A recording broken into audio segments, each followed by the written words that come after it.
मुख्यमंत्री नायब सिंह सैनी ने नई दिल्ली में प्रधानमंत्री नरेंद्र मोदी से की मुलाकात। मुख्यमंत्री ने प्रदेश में अग्निवीरों को हाल ही दिए आरक्षण और प्रदेश व केंद्र द्वारा चलाई जा रही योजनाओं की दी जानकारी।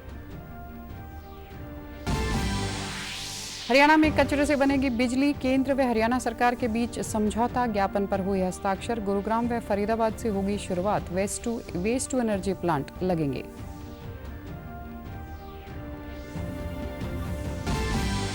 प्रदेश सरकार ने किसानों के हित में एक और बड़ा निर्णय लेते हुए ट्रांसफार्मर की चोरी या खराब होने की स्थिति में उससे शुल्क न लेने का लिया फैसला।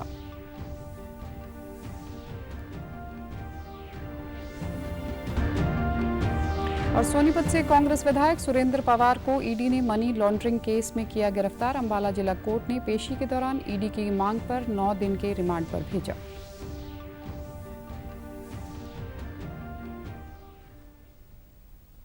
नमस्कार, मैं हूं आरजू। अब समाचार विस्तार से। मुख्यमंत्री नायब सिंह सैनी ने प्रधानमंत्री आवास पर प्रधानमंत्री नरेंद्र मोदी से मुलाकात की। प्रधानमंत्री ने मुख्यमंत्री से अग्निवीर व प्रदेश व केंद्र सरकार द्वारा गरीब कल्याण के लिए चलाई जा रही योजनाओं पर विस्तार से चर्चा की। प्रधानमंत्री से मुलाकात के बाद मुख्यमंत्री सैनी ने हरियाणा भवन में पत्रकारों से बातचीत में कहा कि प्रधानमंत्री ने अग्निवीरों के कल्याण के लिए राज्य सरकार द्वारा चलाई गई योजना के बारे में ध्यानपूर्वक सुना। मुख्यमंत्री ने कहा कि प्रधानमंत्री ने हरियाणा में प्रदेश व केंद्र सरकार द्वारा संचालित की जा रही योजनाओं की विस्तार से जानकारी ली। उन्होंने प्रधानमंत्री के साथ आगामी कार्यों व विधानसभा चुनाव को लेकर भी चर्चा की। मुख्यमंत्री ने कहा कि आगामी विधानसभा चुनाव में प्रधानमंत्री नरेंद्र मोदी के नेतृत्व में भाजपा तीसरी बार सरकार बनाएगी। साथ ही उन्होंने कहा कि 10 वर्षों के दौरान प्रदेश में बड़ा बदलाव आया है। हर क्षेत्र में हरियाणा के विकास की पहचान बनी है। प्रधानमंत्री जी से मिलना हुआ है और आदरणीय प्रधानमंत्री जी ने हरियाणा प्रदेश में जो विकास के कार्य चल रहे हैं उन सब के ऊपर चर्चा की है और आने वाले समय के अंदर भी क्या क्या काम करने हैं उसको लेकर के आदरणीय प्रधानमंत्री जी ने पूरी जानकारी वो ली है। और ये भी आदरणीय प्रधानमंत्री जी ने कहा है कि जो हमारी केंद्र की सरकार गरीबों के लिए योजनाएं बन रही हैं उनके बारे में भी उन्होंने जानकारी ली है। हमारे हरियाणा में विधानसभा के चुनाव हैं। मोदी जी के नेतृत्व में हरियाणा में हम तीसरी बार बड़े मैंडेट के साथ सरकार बनाएंगे और हरियाणा की जो एक विकास की गति बनी है उस गति को और आगे बढ़ाने का काम हम करेंगे। जो विकसित राष्ट्र की तरफ ये भारत गति से बढ़ रहा है, हरियाणा भी उस गति में शामिल होकर के आदरणीय प्रधानमंत्री जी के उस विजन को पूरा करने का काम करेगा। एक अन्य सवाल के जवाब में उन्होंने कहा कि लोकसभा चुनाव में विपक्ष प्रधानमंत्री नरेंद्र मोदी को रोकना चाहता था, लेकिन वे उसमें नाकाम रहे। विपक्ष के लोगों की अलग अलग विचारधाराएं हैं और उनके पास कोई मुद्दे नहीं हैं। विपक्ष केवल झूठ का सहारा लेता है और जनता उनके झूठ को समझ चुकी है। एक झूठ का सहारा लेकर के इकट्ठा हुए थे और इनके अलग अलग सबके विजन हैं, अलग अलग इनकी धाराएं हैं। एक धारा में तो चल नहीं सकते, परंतु इन्होंने इकट्ठे होकर के कि मोदी को कैसे रोका जाए, परंतु ये नाकाम रहे मोदी को रोकने में। मोदी जी बहुत बड़े मैंडेट के साथ तीसरी बार इस भारत के प्रधान सेवक बने हैं। लोग चाहते हैं मोदी जी को। जितनी योजनाएं केंद्र सरकार की गरीबों के हित में चल रही हैं, एक एक योजना का डीपली उन्होंने चर्चा की है। तो गरीबों को आज इस बात की चिंता करने की जरूरत नहीं है, क्योंकि आज एक ऐसे सेवक के रूप में जो लोगों की ही सेवा करने के लिए इस देश को आगे बढ़ाने के लिए बैठा है और उसकी चिंता कर रहा है, ये मेरे लिए बड़े खुशी की बात है। जजपा नेता दिग्विजय चौटाला द्वारा डब्बवाली को जिला बनाने की मांग पर मुख्यमंत्री ने कहा कि प्रदेश सरकार ने इसके लिए कमेटी गठित कर रखी है, वही इस पर अंतिम निर्णय करेगी। मुख्यमंत्री नायब सिंह सैनी ने आज हिसार के आर्यनगर स्थित गुरु दक्ष ITI में महाराज दक्ष प्रजापति जयंती समारोह में बतौर मुख्य अतिथि शिरकत की। इस अवसर पर स्वास्थ्य मंत्री डॉक्टर कमल गुप्ता, विधानसभा उपाध्यक्ष रणबीर सिंह गंगवा सहित अनेक गणमान्य मौजूद रहे। मुख्यमंत्री ने अपने संबोधन में कहा कि विश्व को सबसे पहली बार कला का ज्ञान महाराजा दक्ष से मिला था, हमें उनके दिखाए मार्ग पर चलना चाहिए। उन्होंने कहा कि आगामी विधानसभा चुनाव में कमल को खिलाकर अपने बच्चों के भविष्य को मजबूत करें। अब मैं गरीबों के शोषण नहीं होने दूंगा। भाजपा सरकार में युवाओं को बिना पर्ची व खर्ची के सरकारी नौकरी मिल रही है। भाजपा सरकार ने अनेक योजनाओं का लाभ धरातल पर उतारने का काम किया है। इसी कड़ी में आज यहां से मुख्यमंत्री तीर्थ योजना के तहत अयोध्या के लिए बस को रवाना किया गया है। मुख्यमंत्री ने कहा कि वे कांग्रेस से पूछना चाहते हैं कि आपने पिछड़ा वर्ग के लिए क्या किया है, जबकि बीजेपी ने पिछड़े वर्ग के व्यक्ति को CM बनाने का काम किया है। हरियाणा कांग्रेस में बस बाबू बेटा ही नजर आ रहे हैं, चुनाव में भी ये ही नजर आएंगे। सरकार का प्रयास रहा है कि सभी वर्गों के लोगों को आगे बढ़े, सभी का उत्थान हो, सभी को बराबर के हक मिले। इस दिशा में सरकार ने पंडित दीनदयाल उपाध्याय के अंत्योदय के दर्शन के अनुरूप विकास के लाभ उन लोगों तक पहुंचाने के लिए कई ठोस कदम उठाए हैं। मोदी जी अगर बिल लेकर के आते हैं, कांग्रेस ने उसका भी विरोध किया कि उनको ये हक नहीं मिलने चाहिए, परंतु आप सबका आशीर्वाद वो नरेंद्र मोदी जी के साथ था।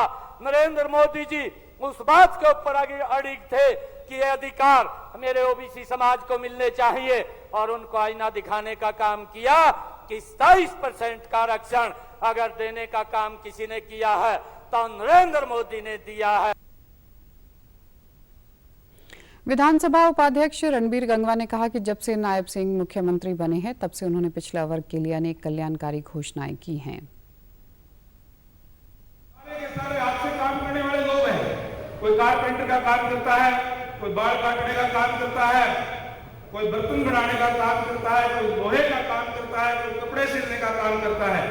जो जन्मजात स्किल्ड है उन लोगों को भूपेंद्र सिंह हुड्डा जी की सरकार ने अयोग्य घोषित करने का काम किया, इसमें योग्य है ही। मैं धन्यवाद देना चाहूंगा नायब सैनी जी को और हमारे पूर्व मुख्यमंत्री मनोहर लाल जी का, जिन्होंने जब से भारतीय जनता पार्टी की सरकार बनी है एक भी वैकेंसी जो है वो खाली नहीं गई, सारी की सारी भरी गई है। हरियाणा में अब कचरे से बिजली पैदा की जाएगी। इससे न सिर्फ शहर साफ होंगे बल्कि बिजली की जरूरत भी पूरी हो सकेगी। हरियाणा को अपनी बिजली की जरूरतों को पूरा करने के लिए दूसरे राज्यों पर निर्भर रहना पड़ता है। हरियाणा में हर साल बिजली की मांग बढ़ती जा रही है। इसको लेकर आज चंडीगढ़ में हरियाणा और केंद्र सरकार के बीच एक समझौता ज्ञापन पर हस्ताक्षर हुए। यह MOU विद्युत व्यापार निगम लिमिटेड और हरियाणा के गुरुग्राम व फरीदाबाद नगर निगम के बीच साइन हुआ। केंद्रीय ऊर्जा मंत्री व मुख्यमंत्री नायब सिंह सैनी की मौजूदगी में यह MOU साइन हुआ। केंद्र के सहयोग से गुरुग्राम व फरीदाबाद में वेस्ट टू एनर्जी प्लांट लगाए जाएंगे। इन प्लांट के शुरू होने से न सिर्फ शहरों से निकलने वाले कचरे का निपटान होगा बल्कि बिजली की जरूरतें भी पूरी होंगी।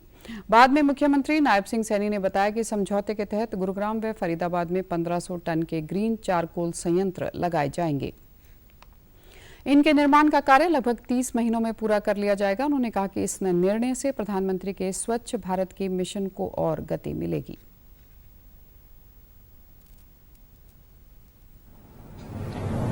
NTCP विद्युत व्यापार निगम लिमिटेड और गुरुग्राम व फरीदाबाद नगर निगम के बीच में आज ये समझौता हस्ताक्षर हुए हैं।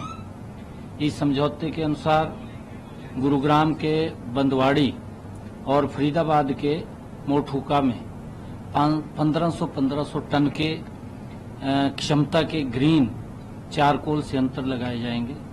इन संयंत्रों की स्थापना के लिए दोनों शहरों की नगर निगमों द्वारा 20-20 एकड़ जमीन उपलब्ध कराई जा रही है। इन संयंत्रों पर लगभग 500 करोड़ रुपया लागत आएगी। इन दोनों संयंत्रों की स्थापना का कार्य लगभग 30 महीने में पूरा कर लिया जाएगा।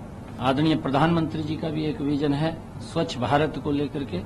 बड़े बड़े जो कूड़े के ढेर लग जाते हैं, अब वो कूड़े के पहाड़ दिखाई नहीं देंगे और ये सारा कूड़ा कचरा ये इसको उपयोग करते हुए इससे चारकोल वो बनाने का काम होगा और इसका बड़ा लाभ आने वाले समय के अंदर हमारे शहरों के अंदर मिलेगा। मुख्यमंत्री नायब सिंह सैनी के नेतृत्व में राज्य सरकार ने किसानों के हित में एक बड़ा निर्णय लेते हुए ट्रांसफार्मर के चोरी या खराब होने की स्थिति में उनसे शुल्क न लेने का निर्णय लिया है। यह दिशा निर्देश तत्काल प्रभाव से लागू होंगे। हरियाणा विद्युत नियामक आयोग के प्रवक्ता ने जानकारी देते हुए बताया कि मुख्यमंत्री द्वारा लिए गए निर्णय के अनुसार 15 जनवरी 2024 को अधिसूचित HERC विद्युत आपूर्ति संहिता विनियमन 2014 में संशोधन किया गया है। संशोधन के अनुसार अब उपभोक्ताओं से ट्रांसफार्मर की चोरी या प्राकृतिक आपदाओं से खराब होने की स्थिति में बदलने या मरम्मत करवाने के लिए किसी भी प्रकार का शुल्क नहीं लिया जाएगा, जबकि पहले उपभोक्ताओं द्वारा ट्रांसफार्मर के वारंटी में खराब या चोरी होने पर उसकी कीमत का 20% तथा वारंटी खत्म होने पर बदलने की स्थिति में ट्रांसफार्मर की कीमत का 10% शुल्क जमा करवाया जाता था। ट्रांसफार्मर बदलने या मरम्मत करने की एवज में किसानों पर अनावश्यक वित्तीय बोझ पड़ता था। इसे देखते हुए सरकार ने किसानों को राहत पहुंचाने के लिए मौजूदा प्रावधानों को संशोधित किया है ताकि किसानों पर अतिरिक्त लागत का बोझ न पड़े। इस कदम से प्रदेश के किसानों को बड़ी राहत मिलेगी। हरियाणा में विधानसभा चुनाव से 3 महीने पहले एनफोर्समेंट डायरेक्टोरेट एक्शन में आ गई है। कल देर रात ईडी ने सोनीपत से कांग्रेस विधायक सुरेंद्र पवार को गिरफ्तार कर लिया। सुरेंद्र पवार अवैध खनन से जुड़े मामले में दिल्ली ईडी ऑफिस में पेश हुए थे। यहीं से टीम ने उन्हें हिरासत में ले लिया। इसके बाद टीम उन्हें रात को सोनीपत स्थित आवास पर लेकर पहुंची। शनिवार सुबह उन्हें अंबाला के जिला कोर्ट में पेश किया। ईडी ने कोर्ट से विधायक की 14 दिन की रिमांड मांगी। दोनों पक्षों में चली बहस के बाद कोर्ट ने उन्हें 9 दिन के रिमांड पर भेज दिया। इससे पहले ईडी के वकील ने बताया कि विधायक सुरेंद्र पवार पर 25 करोड़ रुपए की मनी लॉन्ड्रिंग ट्रायल का मामला है। विधायक के खिलाफ 8 मामले दर्ज हैं। एक मामला ईडी की टीम ने दर्ज कराया है। एक एप्लीकेशन दी है अरेस्ट करने के बाद ये एक्यूज से जो मनी ट्रेल है उसके बारे में पूछताछ करनी है, इसलिए हमें 14 दिन का रिमांड चाहिए। सुरेंद्र पवार है, सिटिंग MLA सर। इनके खिलाफ 8 FIR हैं और एक FIR एनफोर्समेंट डायरेक्टरेट ने फाइल करवाई है। तकरीबन 25 करोड़ का ट्रेल है, मनी ट्रेल जो हमने पता करना है। इसमें बहुत सारे हैं, अभी तो मैं उनके पूरे नाम नहीं बता सकता, पर बहुत सारे हैं। तो हमने पहली अरेस्ट इनको किया, आज पेश किया। मुद्दे रहे हैं उनकी तरफ से ये था कि अम्बाला कोर्ट की जुरिसडिक्शन नहीं है, गुड़गांव कोर्ट की जुरिसडिक्शन है, क्योंकि एक केस को पहले गुड़गांव में पेश किया था। तो वो हमने उसको बता दिया कि एक्ट के नोटिफिकेशन के मुताबिक अम्बाला कोर्ट की ही जुरिसडिक्शन है। वहीं आरोपी विधायक सुरेंद्र पवार के वकील महादेव ने कहा कि हमने भी आज कोर्ट में अपना पक्ष रखा है। मेरे को ईडी ने मार्च 2024 से मेरे को लगातार सम्मन कर रही है। मैं उनके पास पेश हो रहा हूँ, मेरे स्टेटमेंट लिखे जा रहे हैं। जो डॉक्यूमेंट्स ईडी ने मेरे से मांगे मैंने उनको दिए, वो डॉक्यूमेंट सारे ईडी के कब्जे में हैं। ईडी का कहना ये है कि मैं 8 या 9% मैंने 2019 में जो अपना MLA में बतौर एफिडेविट दिया था, मैं 9% शेयर होल्डर हूँ एक कंपनी में, DSIPL नाम की कंपनी है, उसमें मेरा 9% शेयर है और वो मनी लॉन्ड्रिंग करती थी। लेकिन हमने अपने जवाब में उनके बिहाफ पे कोर्ट को ये बताया कि मैं 2013 में इस कंपनी की डायरेक्टरशिप छोड़ चुका हूँ। जिन जिन कंपनीज़ का इन्होंने हवाला दिया, DSIPL, Mubarakpur royalty, Delhi royalty, मैं उन किसी भी कंपनी में डायरेक्टर नहीं हूँ। मैं बतौर शेयर होल्डर हूँ, जो कि 9% शेयर होल्डिंग मैंने खुद अपने एफिडेविट में इलेक्शन कमीशन को दिया था। विधायक सुरेंद्र पवार का हरियाणा के साथ राजस्थान में भी खनन कारोबार है। 4 जनवरी को ईडी की टीम ने उनके सोनीपत में सेक्टर 15 स्थित आवास पर रेड की थी। खनन कारोबार में करीब 36 घंटे तक जांच हुई थी, जिसके बाद खनन कारोबार में मनी लॉन्ड्रिंग की जांच के लिए टीम ने घर में रखे डॉक्यूमेंट खंगाले थे। वहीं महेंद्रगढ़ के नारनौल में कांग्रेस द्वारा हरियाणा मांगे हिसाब अभियान के तहत दीपेंद्र हुड्डा ने जन यात्रा निकाली। इस दौरान उन्होंने कांग्रेस विधायक सुरेंद्र पवार की गिरफ्तारी पर कहा कि हरियाणा में कांग्रेस की एक लहर बन चुकी है और भाजपा से लोगों में नाराजगी है। जांच एजेंसियों का दुरुपयोग करके विपक्ष की आवाज को दबाने का काम किया जा रहा है। उन्होंने कहा कि भाजपा जितना विपक्ष को निशाने पर लेंगे उतना ही जनता भाजपा को निशाने पर लेगी। की एक लहर बन चुकी है, भाजपा के खिलाफ बहुत नाराजगी है। तो जांच एजेंसियों का दुरुपयोग करके विपक्ष की आवाज को दबाने का जो काम है सरकार की कार्यशैली का हिस्सा रहा 10 साल तक, तो सरकार से कहना चाहता हूं उसका लाभ हरियाणा में नहीं होने वाला। और ज्यादा हरियाणा जितना ये विपक्ष को निशाने पर लेंगे, हरियाणा के लोग उतने ज्यादा भाजपा को निशाने पर लेगी। ऐसी स्थिति हरियाणा में बन चुकी है। देखिए, ये भी एक इन्होंने हमारी बात स्वीकारी है कि अग्निवीर योजना युवाओं के लिए अच्छी योजना नहीं है। इन्होंने सबक स्वीकार दी और कह रहे 26 से लागू करेंगे। ये अब ये घोषणाएं हैं, जो करना हो तो अगली सरकार ने करना है।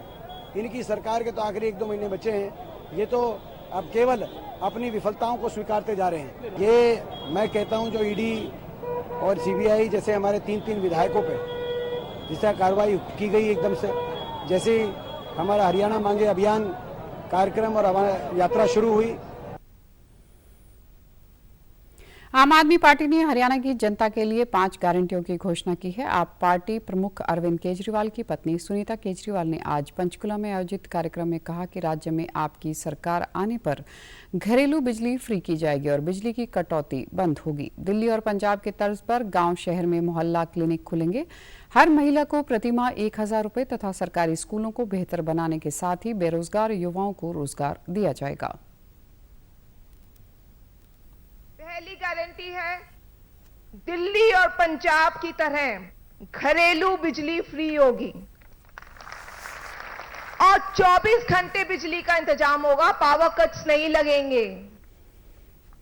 दूसरी गारंटी, दिल्ली और पंजाब की तरह हर गांव, हर शहर में मोहल्ला क्लिनिक बनाएंगे। सरकारी अस्पताल अच्छे होंगे, सबका अच्छा और फ्री इलाज होगा। तीसरी गारंटी, सरकारी स्कूलों को अच्छा बनाएंगे जहां अच्छी और फ्री शिक्षा मिलेगी। चौथी गारंटी, हर महिला को हर महीना 1000 रुपया मिलेगा। दिल्ली और पंजाब में भी ये योजना जल्द ही लागू होने वाली है। प्रदेश अध्यक्ष डॉक्टर सुशील गुप्ता ने कहा कि हरियाणा के लोगों को इन गारंटियों की बहुत जरूरत है। पहले की सरकारों ने 24 घंटे मूलभूत सुविधाओं को पूरा करने और बेरोजगारी खत्म करने के लिए काम नहीं किया। प्रदेश के युवा पलायन करने के लिए मजबूर हैं। उन्होंने कहा कि लोगों ने हर पार्टी को आजमाया, अब एक बार आम आदमी पार्टी को भी मौका दे। आज जो गारंटी आपने लॉन्च की है, हरियाणा के लोगों को इसकी बहुत जरूरत। बेरोजगारी के अंदर हरियाणा पूरे देश में नंबर 1 है। हर घर के अंदर पढ़ा लिखा बच्चा बेरोजगार बैठा हुआ है। हर घर का चिराग आज बेरोजगारी की वजह से गलत आदतों के अंदर जा रहा है। आपने हर पार्टी को हरियाणा के अंदर मौका दिया है। आपने हर पार्टी की सरकार हरियाणा के अंदर बनाई है। एक मौका हरियाणा के लाल अरविंद केजरीवाल को दें। इस अवसर पर पंजाब के मुख्यमंत्री भगवंत मान, राज्यसभा सांसद संजय सिंह, राज्यसभा सांसद और राष्ट्रीय संगठन महामंत्री संदीप पाठक, राज्य के उपाध्यक्ष अनुराग ढांडा भी मौजूद रहे। कावड़ यात्रा शुरू हो चुकी है। श्रद्धालु हरियाणा सहित जम्मू कश्मीर, पंजाब, हिमाचल से नीलकंठ एवं हरिद्वार के लिए जाने लगे हैं। कावड़ लेने वाले श्रद्धालुओं व यात्रियों को कोई दिक्कत न आए, इसके लिए यमुनानगर के उपायुक्त कैप्टन मनोज कुमार ने सभी विभागों के अधिकारियों के साथ बैठक कर उन्हें आवश्यक दिशा निर्देश दिए। उपायुक्त कैप्टन मनोज कुमार और पुलिस अधीक्षक गंगाराम पुनिया ने बताया कि यमुनानगर जिला के सभी चौक चौराहों करीब 600 पुलिस के कर्मचारी एवं होमगार्ड के जवानों को ड्यूटी रहेगी। हर गतिविधि पर कड़ी नजर रखी जाएगी। कावड़ लेकर आने जाने श्रद्धालुओं की सुविधा के लिए विभिन्न सामाजिक संस्थाओं से भी सहयोग लिया जा रहा है। जिला प्रशासन उत्तर प्रदेश व उत्तराखंड के पुलिस अधिकारियों के साथ भी संपर्क में है ताकि वहां से आने व जाने वाले श्रद्धालुओं की जानकारी मिल सके और ज्यादा भीड़ एकत्रित होने से बचा जा सके। इसके अलावा उनके साथ अन्य जानकारियां भी साझी की जा रही हैं। जहां तक प्रशासनिक व्यवस्था का सवाल है तो हमारी तरफ से सारी व्यवस्थाएं और व्यवस्थाओं की तैयारियां कर ली गई हैं। हमने मीटिंग भी करी थी। सभी संबंधित डिपार्टमेंट्स को दिशा निर्देश दे दिए गए थे। रूट्स वगैरह पे कैसे क्या तैयारियां, क्या पुलिसिंग, क्या व्यवस्थाएं रहेंगी, वो हो गई थी। हमारी सब तरह की पेट्रोलिंग पार्टीज़ 112 और गश्ती दल पुलिस के वो मुस्तैद रहेंगे। मैं आयोजकों से और बाकी सब जो श्रद्धालु हैं जो इसमें हिस्सा लेंगे उनसे अपील करना चाहता हूँ कि उनकी भी ये चेष्टा रहनी चाहिए कि थोड़ा सा संभल के चलें, संभल के बैठें, ताकि कहीं कोई अप्रिय घटना या दुर्घटना ना हो। जिला पुलिस की ओर से जब से कांवड़ यात्रा शुरू होगी तब से लेकर के समाप्ति तक कुल 600 पुलिसकर्मी लगभग तैनात इस दौरान रहेंगे और साथ ही हमने 20 जो मुख्य लोकेशंस है वहाँ पर हमने नाके लगाए हैं। साथ ही जितने भी हमारे यहाँ पर संस्थाएं हैं जो शिविर लगाते हैं उनसे भी हम बैठक करेंगे ताकि सड़क से थोड़ा सा दूर वो शिविर लगाएं और उनके साथ में भी कोऑर्डिनेशन रखेंगे और वहाँ पर भी पर्याप्त पुलिसकर्मी वहाँ पर मौजूद रहेंगे। प्रधानमंत्री नरेंद्र मोदी द्वारा शुरू किए गए एक पेड़ मां के नाम अभियान में लोग बढ़ चढ़कर हिस्सा ले रहे हैं। जींद के खरेंटी गांव के युवा व छोटे बच्चों ने धरती को हरा भरा करने के लिए हजारों पेड़ लगाने की मुहिम शुरू की है। सरकारी सेवाओं में तैनात युवा छुट्टी के दिन अपने भाई बहनों के साथ गांव की खाली पड़े स्थानों पर पेड़ लगा रहे हैं तथा अन्य लोगों को भी अधिक से अधिक पेड़ लगाने के प्रति प्रेरित कर रहे हैं। सरपंच शिक्षा देवी ने कहा कि गांव को हरा भरा बनाने के में ग्राम पंचायत युवाओं व बच्चों का पूरा सहयोग करेगी। वहीं समाज सेवक सतीश नैन ने भी युवाओं और बच्चों के इस कार्य पर खुशी जाहिर करते हुए कहा कि इन्होंने वातावरण को हरा भरा बनाने की जो मुहिम शुरू की है वह बहुत ही सराहनीय है।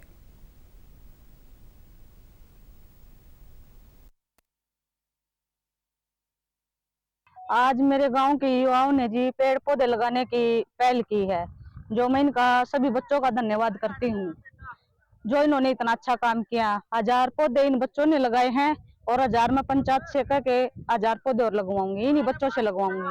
और मैं तो यही संदेश देना चाहूंगी सभी गांव में सभी युवाओं को, भाई पेड़ पौधे हमारी जिंदगी हैं, जो हवा पानी हमें इनसे मिलती है, ये हमें ज्यादा से ज्यादा संख्या में लगाने चाहिए, तभी हमारे गांव में प्रदूषण खत्म होएगा। ये जो हमारे गांव में मुहिम चला रखी है सारे युवा साथियों ने चला रखी है और हमारा पूरा गांव इनका सहयोग दे रहा है चंदे के साथ में। हर गांव से, पूरे गांव से, किसी का छोटा किसी का बड़ा, सभी का पूरा सहयोग है और ग्राम पंचायत खरेटी का इनका पूरा सहयोग है। सार्वजनिक स्थान पर पेड़ लगाए जा रहे हैं। तो सारे युवा बालक मिलकर अब की बार आपा सब पेड़ लगावांगे। आने वाले जो कर आपा ने मिले और बुढ़ा थे आपा ने पेड़ मिले थे, आने वाली पीढ़ी भी सुख शांति ले सके, छाया मिल सके, ऑक्सीजन मिल सके। तो भाई सारा गांव मिलकर और सारी ग्राम पंचायत और सारे गांव वाले भाइयों ने मिलकर यह मुहिम चलाई है। तो वहाँ पर ज्यादा से ज्यादा पौधे लगाएंगे छायागिर फलदार। इसमें जी पूरा गांव सहयोग कर रहा है। हमारा जो ग्राम पंचायत है, हमारा भाई सतीश सरपंच, उसने हमारा पूरा सहयोग करा। बाकी हमने इकट्ठे हो गए ये सोचा है गाँव में ज्यादा से ज्यादा पौधे लगाएंगे ताकि आने वाली पीढ़ी भाई इन पौधों को देख कर भाई याद करें हम भी आगे पौधे लगाओ, क्योंकि हमने प्रकृति को बचाना है। मुख्यमंत्री नायब सिंह सैनी ने कल चंडीगढ़ में अपने निवास पर सिख समाज के लोगों से मुलाकात की। इस दौरान मुख्यमंत्री ने कहा कि सिख कौम बहादुर है जिसने धर्म की रक्षा के लिए सिर कटा दिए लेकिन झुके नहीं। इस कौम की कुर्बानियों तथा वीरता पर सभी भारतवासियों को गर्व है। उन्होंने कहा कि इस कौम के वीर सुरमाओं ने महान गुरुओं के आदर्शों व सिद्धांतों पर चलते हुए जहां देश के स्वतंत्रता आंदोलन में बढ़ चढ़कर भाग लिया, वहीं आज़ादी के बाद भारत माता की रक्षा के लिए बड़ी बड़ी कुर्बानियां दी हैं।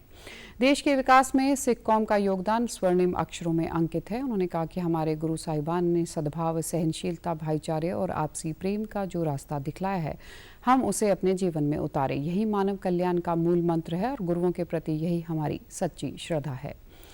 परिवहन मंत्री असीम गोयल ने आज हिसार के बाल भवन में उत्कृष्ट कोचिंग केंद्र का उद्घाटन किया। इस अवसर पर पद्मश्री व लोक कलाकार महावीर गुड्डू ने उनका स्वागत किया।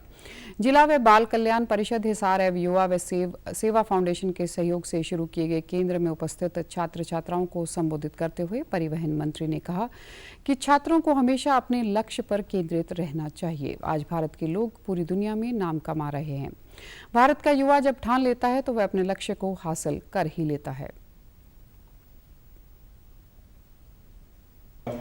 फाउंडेशन के साथ मिलकर तो मैं 2.5 लाख रुपए की मदद, तो यहाँ जो हमारा बाल कल्याण परिषद हिसार है वो इन बच्चों की जो सेंटर बोला है कि इसकी व्यवस्थाओं को दुरुस्त रखे और युवा और हम जो हमारा फाउंडेशन है, मैंने सुना आपकी लिस्ट के अंदर अम्बाला शहर भी है। भारत का युवा जब कहता है कि मैंने टेक्निक में जाना है, जो अमेरिका नासा के दम के ऊपर उछलता है, जो अमेरिका कहता है मेरे पास नासा है, लेकिन उस नासा के अंदर 42% वैज्ञानिक, 42% रिसर्चर, तो मेरे देश का युवा उस आर्यभट्ट को नमन करते हुए टेक्निक को अपनाता है, तो नासा का 42% हिस्सा भी मेरे इस भारतीय युवा के नाम लिखा जाता है।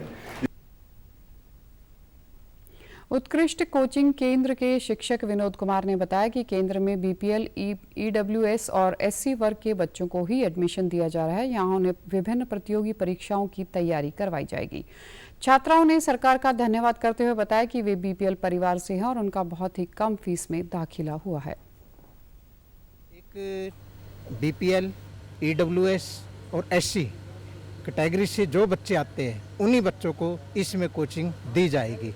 और पहला बैच हमारा 35 बच्चों का यहाँ से 5 महीने का कोर्स करके निकलेगा और मैं भगवान से प्रार्थना करता हूँ कि वो अपने जीवन में सक्सेसफुल हो। मैंने यहाँ पे पहले एडमिशन लिया सर स्टेनो में, ये भी बिल्कुल नामात्र फीस में ही हुआ सर एडमिशन। और उसके बाद एसएससी की कोचिंग का मुझे पता चला कि यहाँ पे कोचिंग भी हो रही है, तो मेरा यहाँ पे सिलेक्शन हो गया सर, और वो भी बिल्कुल नामात्र फीस में। और उन्होंने बताया कि यहाँ पे क्लासेस 8 बजे से लेकर 1 बजे तक चलेंगी, और मुझे यहाँ पे बहुत अच्छा लगा सर, स्टाफ भी बिल्कुल अच्छा है। मेरा यहाँ उत्कृष्ट कोचिंग सेंटर में एडमिशन हुआ है और बिल्कुल नामात्र फीस में हुआ है, और यहाँ बहुत अच्छी फैकल्टी मिलती है बच्चों को, जिससे वो कंपटीशन के एग्ज़ाम्स की तैयारी कर सकते हैं। यहाँ 8-8:30 बजे से 1 बजे तक की क्लासेस होंगी और बच्चों को पूरी अच्छी फैकल्टी में अच्छा समझ आएगा।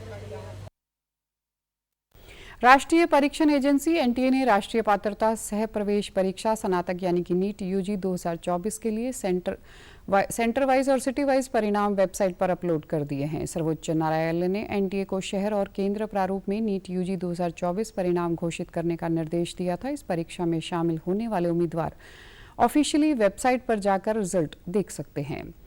कोविड महामारी के कारण 2020 में अत्यधिक मौतों के दावे वाले एक अध्ययन को सरकार ने खारिज कर दिया है। वहीं विशेषज्ञों ने भी इस रिपोर्ट को भ्रामक और तथ्यहीन बताया है। नीति आयोग के सदस्य डॉक्टर वीके पाल ने अध्ययन की प्रक्रिया को खामियों से भरा बताया। इसके मुकाबले जो ज़्यादा डेथ्स हुई हैं उसका एक एस्टिमेट प्रेजेंट किया है, लेकिन मेथडोलॉजिकली बहुत पोअरली डन स्टडी है। जो एनएफएचएस सर्वे तब चल रहा था वो 14 स्टेट्स में था, उसमें से भी पार्टली जो सैंपल था, कुछ थोड़े महीनों की ड्यूरेशन का जो काम हो रहा था, उसमें जो डेटा कलेक्ट हुआ उसको इस्तेमाल किया है, और उससे उन्होंने एस्टिमेट किया है कि 19 के बजाय 20 में 11.9 लगभग 12 लाख डेथ एक्स्ट्रा हुई हैं। हम इस बात को बिल्कुल नहीं मानते और नकारते हैं। वहीं भारतीय आयुर्विज्ञान अनुसंधान परिषद यानी कि आईसीएमआर के महानिदेशक डॉक्टर राजीव बहल ने भी अध्ययन पर सवाल उठाए हैं। उन्होंने कहा कि रिपोर्ट में सबसे बड़ी त्रुटि यह है कि इसमें कुछ राज्यों के विशिष्ट हिस्सों का आंशिक डाटा लेकर नतीजे निकाले गए हैं।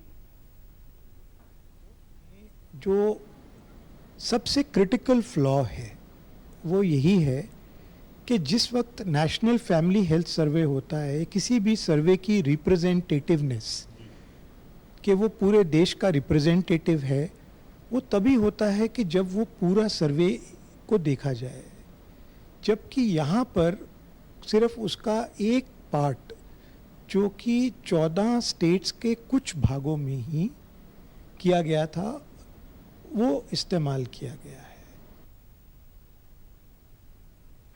गृह मंत्री अमित शाह ने देश में सुरक्षा चुनौतियों से निपटने के लिए जिम्मेदार सूचना ब्यूरो के मल्टी एजेंसी सेंटर के कार्य की समीक्षा के लिए कल नई दिल्ली में सुरक्षा और कानून प्रवर्तन एजेंसियों के विभिन्न प्रमुखों के साथ एक उच्च स्तरीय बैठक की। बैठक को संबोधित करते हुए अमित शाह ने देश भर की सुरक्षा एजेंसियों और अन्य खुफिया और प्रवर्तन एजेंसियों के विभिन्न प्रमुखों को राष्ट्रीय सुरक्षा के प्रति संपूर्ण सरकारी दृष्टिकोण अपनाने का निर्देश दिया। उन्होंने देश में सुरक्षा खतरों से निपटने के लिए आतंकी नेटवर्क और उनके सहायक इकोसिस्टम को खत्म करने के वास्ते सभी एजेंसियों के बीच अधिक तालमेल पर जोर दिया। गृह मंत्री ने सभी प्रतिभागियों से मल्टी एजेंसी सेंटर में सहभागिता बढ़ाने और इसे एक सामंजस्यपूर्ण मंच बनाने पर जोर दिया। इससे सभी कानून प्रवर्तन एजेंसियों एजेंसियों, मादक पदार्थ रोकथाम एजेंसियों, साइबर सुरक्षा और खुफिया एजेंसियों को एक साथ लाया जा सकेगा। उन्होंने इस बात पर जोर दिया कि मल्टी एजेंसी सेंटर को विभिन्न हितधारकों के बीच सक्रिय और समय पर कार्रवाई योग्य जानकारी साझा करने के लिए एक मंच के रूप में 7 दिन 24 घंटे काम करना जारी रखना चाहिए। बैठक के दौरान गृह मंत्री ने आतंकी पारिस्थितिक तंत्र को खत्म करने के लिए राष्ट्रीय सुरक्षा में शामिल सभी एजेंसियों से युवा तकनीकी रूप से कुशल और उत्साही अधिकारियों की एक टीम गठित करने पर भी जोर दिया। समाचारों में आज इतना ही। नमस्कार।